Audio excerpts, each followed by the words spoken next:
Les amis, aujourd'hui nous allons parler de Camilla, cette petite fille de 7 ans qui a perdu la vie après avoir été percutée par un chauffard qui roulait à contresens sur une roue. J'aurais voulu parler de cette affaire beaucoup plus tôt, mais malheureusement j'étais en déplacement professionnel. Et d'ailleurs, la plupart des vidéos que vous avez vues la semaine passée sont des vidéos que j'avais tournées à l'avance et que j'avais programmées sur la chaîne. Mais aujourd'hui, je pense qu'il est important d'en parler quand même. On va aussi voir comment les gauchistes excusent ce type d'actes et encouragent ces hors-la-loi qui mettent en danger nos vies et la vie de nos enfants dans la rue. Et on va enfin parler de la réaction de Bassem vis-à-vis de cette situation. Et pour le coup, je ne suis pas d'accord avec son analyse.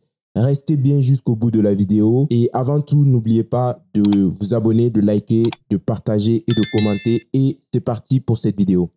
On va commencer par la réaction du père qui dit « Merci la justice française. À partir de demain, les citoyens qui n'ont pas été arrêtés en flagrant délit, ils savent qu'ils peuvent rouler comme ils veulent, faire les fous sur la route, tuer. Aucun respect pour notre fille ni pour nous-mêmes. » On comprend cette réaction de colère de ce père de famille parce qu'apparemment, en plus, ce chauffard a été libéré sous contrôle judiciaire et je trouve ça aberrant que des gens puissent mettre la vie d'autres personnes en danger, puissent littéralement ôter la vie d'autres personnes et rester en liberté en attente de leur jugement. Je trouve ça vraiment aberrant et c'est toutes ces choses qu'on dénonce parce que au final, la justice française est tellement laxiste qu'elle n'a pas vocation à dissuader ce type de comportement. J'espère vraiment que ça va changer parce que là, on est vraiment sur une mauvaise pente. Maintenant, je vais vous montrer une vidéo de Combini où Lola Kivoron, qui est une réalisatrice, parle de ces rodéos urbains qu'elle qualifie de bike life. Donc pour elle, ce type de comportement est approprié. Il faut même l'encourager et le comprendre. Et sachez que cette gauchiste,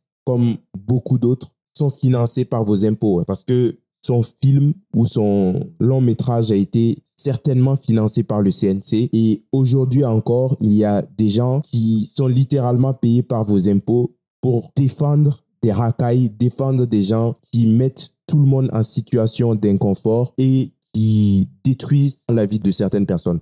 On va regarder cette vidéo, les amis. Rodéo, en fait, sans accent, pour moi, c'est le rodéo, en fait, américain. C'est un terme de la bike life. Les accidents, ils sont souvent causés par les flics qui prennent en chasse, qui poussent les riders vers la mort, en fait, concrètement. Cette pratique-là, je la connaissais parce que quand moi j'ai grandi à Épinay-sur-Seine dans le 93, déjà moi en bas du bâtiment, il y avait toujours des scooters, il y avait des rassemblements avec parfois des motos et donc c'était des bruits que je connaissais. Ça fait depuis 2015 que j'ai rencontré cette communauté. En fait, à force de venir sur leur ligne d'entraînement, faire des barbecues avec eux, etc., on est devenus... Permets-moi d'en douter parce que la plupart des gens qui vivent dans ces cités-là n'approchent pas les bikers. Donc, je ne sais pas ce que vous en pensez, les amis, mais j'ai l'impression que cette personne est en train de nous mitauder parce qu'on connaît généralement le type de personnes qui font les rodéos. Je ne suis pas sûr qu'une jeune femme comme elle soit la bienvenue lors de leur rassemblement. Après, peut-être que je me trompe, mais ça commence mal son histoire parce que j'ai vraiment du mal à la croire. Vraiment proche. C'est même la nouvelle poule aux odeurs, les gars. La pratique, en fait, est très relayée sur les réseaux, un peu comme à l'époque du skateboard. En fait, c'est un phénomène de société, le cross-bitume, la bike life. Il y a quelque chose, en fait, qui me passionne, moi, dans cette culture de la bike life, c'est l'idée de la solidarité, du groupe, du lien. Mais j'avais surtout envie d'être proche du réel, Du coup, oui, c'est vrai que peut-être ces gens sont solidaires, mais généralement, cette solidarité se limite à certains actes. Donc, c'est-à-dire qu'ils vont être solidaires lorsqu'ils doivent se couvrir pour quelques méfaits, lorsqu'ils doivent se justifier devant la police. Oui, ça, ils sont solidaires. Mais je ne suis pas sûr qu'ils soient solidaires dans leur vie de tous les jours. Parce que le monde de la rue, le monde de la cité, il est très fantasmé par beaucoup de gauchistes. Mais dans la réalité, c'est pas toujours ce qu'on croit. Les mecs, lorsqu'il s'agit de tenir leur zone, etc., ils sont sans pitié les uns envers les autres. Leur réalité à eux, dans une forme presque dogmatique.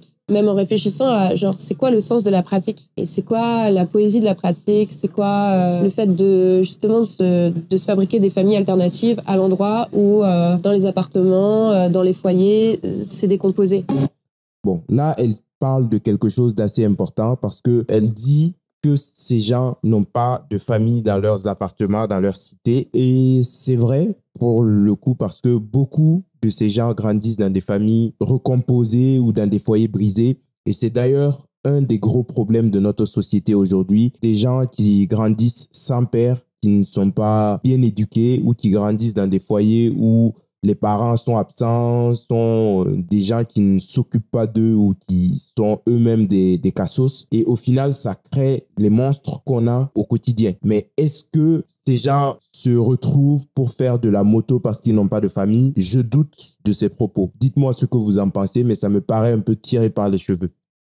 C'est quoi ici? Pour taper les bécanes, pour plaquer les numéros. Vas-y, bouge de là. Bouge, je t'ai dit. Donc apparemment, ça c'est le teaser de son film. Et c'est toujours une réalité fantasmée par les gauchistes. Dans cet extrait, on peut voir qu'il y a une jeune femme. Sûrement, elle rêve que c'est elle. Hein. Cette jeune femme la représente. Et elle part à la rencontre de bikers, de mecs de cité qui font des rodéos. Et elle arrive à s'intégrer par le pouvoir de sa personnalité. Elle devient elle-même bikeuse, etc. Mais écoute, Lola Kivoran, cette réalité fantasmée n'existe pas. Parce que dans le réel, une fille comme elle qui part à la rencontre de ces gens, ça finit parfois très mal. Ça finit généralement dans des caves avec des vidéos qui ne sont pas très révisantes. Donc, je ne sais pas de quoi elle parle, mais c'est toujours la même chose avec ces gauchistes. Ils essayent de nous vendre une réalité qui n'existe pas, une réalité qu'ils fantasment. Et c'est pour ça qu'ils font toujours des films assez nuls et assez pauvres. C'est toujours la réalité qu'ils imaginent eux. Pour eux, les mecs de cité sont les meilleurs. Les gens qui viennent d'arriver, les migrants sont les meilleurs, etc., etc. Sauf que dans la réalité, c'est faux. Karim ou Moussa, ils deviennent très peu des astronautes ou des prix Nobel. Dans la réalité, ils finissent au bas de la rue à vendre du shit et à nous emmerder. C'est ça la réalité. C'est une pratique qui est assez mal comprise, que tout le monde dit que ça fait du bruit, mais c'est intéressant de se dire genre comment tu t'empares du bruit pour te faire entendre aussi. Faire du bruit, c'est quand même justement se rendre visible aux yeux de tous, quoi. On parle de rodéo urbain, rodéo sauvage, c'est pire, parce qu'en plus ça fait penser à ensauvagement, donc là on a envie de rayer à fond ces idées, ces imageries, qui sont des imageries complètement réactionnaires. Et rodéo, en fait, sans accent pour moi, c'est le rodéo en fait américain. D'ailleurs aux États-Unis, le terme il est utilisé par les riders. C'est un Bon, là, elle raconte n'importe quoi encore. Pour elle, le rodéo, c'est quelque chose de bien parce qu'on permet à ces gens de s'exprimer. Mais non, en fait, on n'a pas envie que ces gens s'expriment de cette façon-là. Parce qu'il y a de nombreuses personnes qui, après une journée de travail, sont fatiguées. Je ne suis pas sûr qu'elles ont envie d'entendre les mecs qui font du rodéo s'exprimer de cette façon-là. Ça agace tout le monde et c'est toujours cette même rhétorique. Ils ont toujours des termes pompeux, des termes qu'ils nous créent pour défendre l'indéfendable. Mais non, ça n'a rien à voir. Et tu racontes n'importe quoi, Lola Kivoran. En termes de la bike life, rodeo est ici, c'est connoté. Ce qu'elle dit est complètement faux. Les gens n'aiment pas le rodéo parce que ça met des vies en danger, parce que ça crée le chaos et la mort. En soi, si ces mecs louer un endroit où ils partaient faire leur rodéo en sécurité, s'ils faisaient leur truc entre eux dans un endroit où personne ne passe, je ne suis pas sûr que les gens s'en plaindraient. Les gens se plaignent parce que vous sortez de chez vous et votre vie tient à la maîtrise du volant de ces gens, de Karim ou de Moussa. Si un jour ils sont dans les vapes, etc., et qu'ils ne maîtrisent pas leur moto, voilà, vous pouvez perdre la vie à cause de ça. C'est vraiment ce qui dérange les gens. Sinon, honnêtement, s'ils le faisaient dans un endroit où ils étaient tout seuls et qu'ils mettaient la vie de personnes en danger, on s'en foutrait complètement. Des films de fiction sur la bike life, je pense que c'est le premier. J'en ai eu beaucoup de chance de travailler avec Mathieu Lardot, qui était chef cascadeur sur le film et qui a tout de suite su créer un lien de confiance avec les riders. Pas facile parce que il gère en fait la notion du risque. Pour toutes les scènes de ride, par exemple, en fait, Mathieu a laissé un cadre ouvert où chaque rider pouvait s'exprimer dans l'idée de la bike life, en fait, pour être proche de leur univers. Il s'agissait pas de chorégraphier ou quoi. Il s'agissait juste de créer un dispositif tenu qu'ils connaissent, par exemple les rassemblements sur les lignes, et donc de les rassurer sur ce cadre-là. En fait, la pratique, elle est criminalisée à mort parce qu'elle est illégale et qu'il y a eu des accidents, mais surtout les accidents. Donc voici, ces gens sont encore dans leur monde imaginaire. Il faut encourager ça, mais je comprends. Cette dame, elle fait la publicité de son film. Donc, bien sûr qu'elle va pas aller contre ces bikers. C'est son fonds de commerce. Mais dans la réalité, non, personne n'aime la bike life, comme tu le dis, parce que la bike life, elle tue, elle tue. Et vous allez entendre son explication fumeuse. Ça m'a tué, ça m'a tué. Les accidents, ils sont souvent causés par les flics qui prennent en chasse et qui créent une forme de précarité qui pousse du coup les riders vers la mort, en fait, concrètement. D'accord, donc merci Lola Kivoran de nous montrer encore le fond du trou du gauchisme, parce que si il y a des morts, ce n'est pas à cause des riders, ce n'est pas à cause de ces gens qui font n'importe quoi, qui mettent tout le monde en danger, mais c'est à cause de la police. Encore une fois, les gauchistes, avec leur slogan « La police tue », etc., etc., je commence à en avoir vraiment marre de ces gens, quoi. Prochaine vidéo, ça a été publié par Bruno Attal qui dit pour Raquel Garrido, ancienne députée LFI, ceux qui tuent des camélias, ce n'est pas leur faute, c'est parce qu'ils sont pauvres. Les pauvres sont insultés par l'extrême gauche. On va écouter ce que Raquel Garrido dit. Apparemment, elle était passée sur Légende et elle explique pourquoi il y a des morts, pourquoi il y a des refus d'obtempérer, etc. Et 18 gendarmes et policiers blessés chaque jour. Ce qui est intéressant dans le chiffre qu'il donne là sur les refus d'obtempérer, c'est de se poser la question de savoir pourquoi. Et en réalité, on a un peu de recul là-dessus. Aujourd'hui, une des raisons pour lesquelles il y a de plus en plus de refus d'obtempérer, c'est aussi, parmi d'autres, le fait que les gens n'ont pas le permis. Les jeunes n'arrivent pas à se payer le permis. Le permis est trop cher. Donc, on roule parce qu'on en a besoin pour aller travailler, on a besoin pour vivre, mais on n'a pas le permis. Ce qui fait que quand...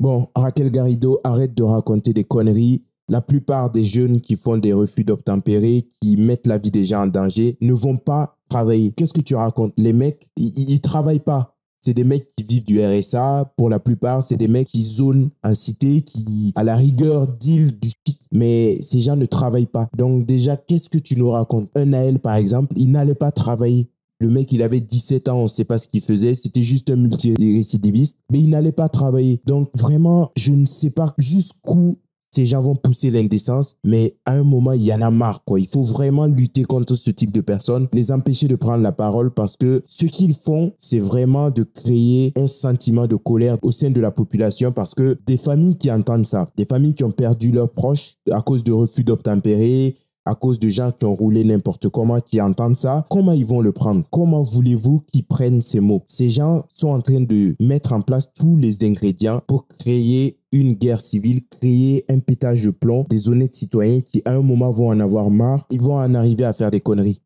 Quand on est contrôlé, on essaie de se carapater. Idem pour l'assurance. Il y a de plus en plus de gens qui roulent sans assurance. Donc, ça génère des refus d'obtempérer. Donc, déjà, si l'accession au permis était gratuit ou vraiment pas cher pour les jeunes, si c'était pris en charge au niveau, par exemple, des lycées, pour que tout le monde à 18 ans déjà ait un permis, si l'assurance était moins chère, déjà, on éliminerait une grande partie des refus d'obtempérer.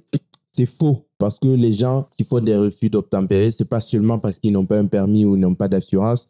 Ce sont des gens qui sont dans la défiance permanente de l'autorité. Ce sont des gens qui le font parce que c'est un kiff. Vous avez vu plein de vidéos qui sont passées sur X où les gens se filment en train de semer la police, en train de rouler comme des malades. Ça les amuse, c'est ça qui les excite en fait. Pour eux, ce n'est pas parce qu'ils n'ont pas le permis ou ils n'ont pas d'assurance. Pour eux, les mecs qui se soumettent à la police, qui s'arrêtent lorsque les gendarmes leur disent de s'arrêter, ce sont des idiots, ce sont des mecs qui n'ont rien compris et ce ne sont pas des gens cool. C'est ça la réalité. Je veux dire, on n'a pas tous les moyens de se payer le permis. Il y a des voitures sans permis. Si c'est pas la solution aussi de faire des voitures, tu vois. Eh bien, je n'ai pas réfléchi à cette question, Guillaume. Je pense que les voitures sans permis sont des voitures qui sont vraiment limitées. Peut-être que, je sais pas si elles ont le droit de dépasser 50 cc. Donc ça peut peut-être marcher dans des pays, enfin dans des endroits du pays où c'est très dense, très concentré. Intuitivement comme ça, je me dis que c'est peut-être pas la solution parce que à l'échelle du pays, on a besoin quand même de voitures qui vont quand même plus vite que 40 km/h. Bon, là encore, elle raconte n'importe quoi parce que si ce sont des gens qui vont travailler, pour aller travailler, t'as pas besoin de rouler à, je sais pas, à 120 km. Tu vas pas prendre l'autoroute pour aller travailler. En tout cas, c'est mon avis. Mais ces gens sont toujours dans l'optique de défendre la racaille, de défendre les personnes qui enfreignent la loi parce que c'est leur électorat. Ils ont décidé de baser leur stratégie sur ces délinquants, ces racailles, ces gens qui refusent d'obtempérer, etc. Et tant que ça continuera comme ça, malheureusement, on sera tous obligés de déguster. Dernière vidéo, les amis, ça c'est Bassem qui parle de l'auteur du meurtre de Kamilia. Il nous donne son avis. Je vais vous donner mon avis juste après. Je ne suis pas du tout d'accord avec lui. Le chauffard qui a tué la petite, s'il avait été arabe, Wallah, il aurait glissé à la rate. Wallah, il l'aurait mis à la rate. Si le motard était du même pédigré que le Louis, là, parce que Louis, c'est la première fois, pas connu des services, blablabla. Si ça avait été un arabe dans le même cadre que Louis, pas connu des services de police, Wallah, il l'aurait mis à la rate. Wallah, il l'aurait mis à la rate. Le chauffard qui a tué la petite. Bon, vous voyez, Bassem est en train d'adopter une attitude de victime. Qu'est-ce que tu veux dire par là? En disant, si ça avait été un arabe, il serait en prison. C'est faux, Bassem, parce qu'il y a plein de situations où le mec était arabe et il a été relâché sous contrôle judiciaire. Il y a plein d'histoires d'agression S où c'était des arabes qui ont été relâchés sous contrôle judiciaire. Qu'est-ce qu'il essaye de dire là? En fait, ces gens, pour beaucoup, sont tellement liés par le communautarisme et tellement liés à leur communauté qu'il faut toujours trouver la petite bête. Parce que, imaginons que ça avait été un arabe. Est-ce que Bassem aurait fait une vidéo pour dire ça? Non. Il n'aurait pas fait de vidéo. Et c'est normal. Quand ce sont des Français qui font n'importe quoi, il y a la plupart des droitards qui sortent, qui disent oui, il faut le punir, il faut en faire un exemple pour que justement les gauchistes, les immigrés, les enfants d'immigrés ne disent pas ah, ils défendent les Français, ils défendent les gens bien blancs parce que ce sont des gens de leur camp. Mais par contre, quand ce sont des gens d'une certaine communauté ou quand ce sont des gauchistes, là, il y a les gauchistes qui les défendent et il y a les mecs de leur communauté qui les défendent. Et ça, je trouve ça profondément injuste parce que là, on n'a pas à tergiverser. Le mec, il a posé cet acte. Il y a une petite fille qui a perdu la vie, que ce soit un Français de souche, que ce soit un Arabe, un Africain, un Asiate. La justice a été laxiste. C'est ça le point. Pourquoi commencer à discuter? Pourquoi commencer à dire oui, mais si ça avait été ci, il aurait eu ça? Non. Parce que là, il y a quelques semaines, le gendarme qui s'est fait renverser, c'était un Cap-Verdien, donc d'origine africaine, qui était multirécidiviste, qui était dehors. On a tous condamné ce mec. On a tous condamné parce que ce n'était pas normal de un qu'il soit en liberté et de deux qu'il soit sur le territoire français. Pourquoi Bassem nous fait une vidéo comme ça? Sur ce coup, je ne suis pas du tout d'accord avec lui et j'ai vraiment beaucoup de mal avec ce type de personnes qui d'un coup soutiennent la justice, d'un coup soutiennent leur communauté, etc. Il faut être juste, il faut être droit dans la vie. Si on veut que la justice soit moins laxiste pour tout le monde, on reste sur cette ligne-là, que ce soit un blanc, un arabe, etc. On reste sur cette ligne. On ne parle pas de communauté, etc. parce que ça n'amène rien de bon. Moi, en tout cas, c'est mon avis. Dites-moi ce que vous en pensez et je vais m'arrêter là pour cette vidéo. N'oubliez pas de vous abonner, de liker, de partager, de commenter. Et moi, je vous dis à bientôt pour une autre vidéo. Ciao. Blanc sans le laine, des blagues, comme quoi sans haine, on est tous les mêmes.